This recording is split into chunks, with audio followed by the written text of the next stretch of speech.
এই প্রত্যেকটি হত্যাকাণ্ডের বিচার করতে হবে।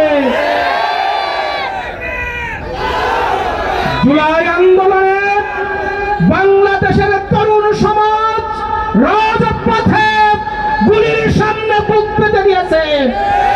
পুলিশের ভাষ্য অনুযায়ী একটি গুলি করে একটি মারা যায়, দ্বিতীয়টি আর সরে না। আপনারা এখন আবার ইঁদুরের গর্ত থেকে মাঝে মাঝে মাথা বের করে বলার চেষ্টা করছেন টুপ করে ঢুকে পড়বো।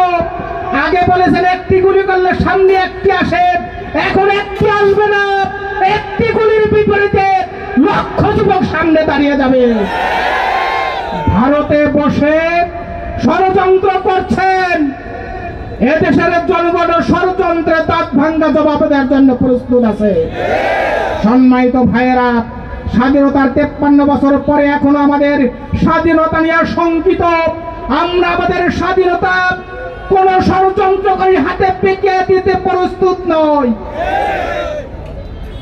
পাশের দেশের প্রধানমন্ত্রী গতকালকে টুইট করেছেন, উনি বলেছেন উনারা নাকি 71 সালে যুদ্ধে বিজয়ী হয়েছেন। ভারতের প্রধানমন্ত্রীর বক্তব্যের আমরা তীব্র নিন্দা জানাই।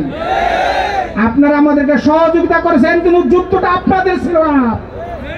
আর যদি আপনাদের থেকে থাকে সেই প্রশ্নের জবাবও আমরা দেওয়ার জন্য প্রস্তুত আছি। সম্মানিত ভাইরা, আপনারা কি কোন ষড়যন্ত্রকারীকে মেনে নেবেন? যদি আবার রাজপথে জীবন দেওয়ার জন্য লড়াই করতে হয়, আপনাকে প্রস্তুত আছে? আসুন আমরা আমাদের এই স্বাধীনতার যে চেতনা, এদেশে কোনো মানুষের না খেয়ে মারা যাবে না, কোনো বোনের ইজ্জত হানি হবে না, কোনো বাবা তার সন্তানের জন্য চোখের পানি ফেলবে না, কোথাও বৈষম্য থাকবে না, শিক্ষিত যুবকরা বেকার থাকবে না। এমন একটি বাংলাদেশ যদি চাই, এজন্য যা দরকার তা হচ্ছে সৎ এবং যোগ্য নেতৃত্ব।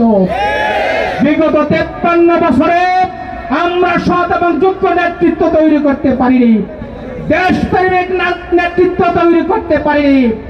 সৎ যোগ্য দেশপ্রেমিক নেতৃত্ব তৈরি করার জন্য যে আদর্শ দরকার, আমাদের অধিকাংশ রাজনীতিবিদদের কাছে সেই আদর্শের অনুপস্থিত রয়েছে। বাংলাদেশ জামাত ইসলামী একদল সৎ ও যোগ্য মেধাবী নেতৃত্ব তৈরি করছে। আমরা জাতীয় সংসদে সংখ্যায় কম হতে পারে, আমাদের প্রতিনিধি পূর্বে পাঠিয়েছি, সংখ্যায় কম হতে পারে, আমাদের প্রতিনিধিকে মন্ত্রী পরিষদে পাঠিয়েছি। 5 বছর 3টি মন্ত্রণালয় চালানোর পরে ওনারা চ্যালেঞ্জ করেছেন, 1 টাকার দুর্নীতি করেছি কেউ প্রমাণ করতে পারবে না।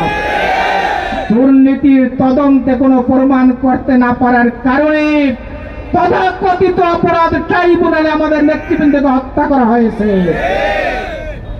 আমরা আজকে দর্থহীন ভাষায় বলতে চাই, এই বৈষম্য বিরোধী আন্দোলনের মাধ্যমে আমরা যে নতুন বাংলাদেশ পেয়েছি, আমরা পেছনে ফিরে যেতে চাই না।